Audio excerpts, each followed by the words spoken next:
Mga kapuso, nababahala ngayon ang mga residente dito sa Barangay Bohon, Arevalo dahil nga sa mga nakitang bitak dito sa 91 million pesos na flood mitigation structure.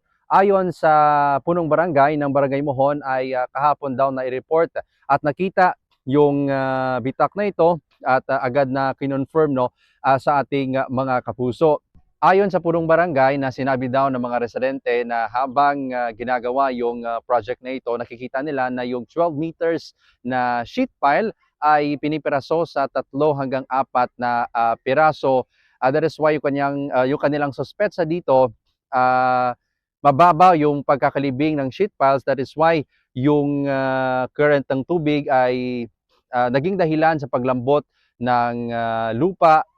And of course, yung unti-unting pagkaguho na ng lupa. Nananawagan niya yon ang mga residente na maayos na agad ang proyekto dahil ito ay posibleng magdala sa kanila ng peligro at kung hindi pa maayos agad ay baka lumala. Hindi pa natukoy ng punong barangay kung tapos na ba talaga yung proyekto na ito. Ang kontraktor ng proyekto ay isa sa mga construction firms ng Pamilya Diskaya at natigil din ng kanilang konstruksyon simula nung nirevoke yung lisensya ng mga Diskaya. So sa ngayon ay patuloy pang inimbestigahan ng DPWH ICDO ang naturang insidente.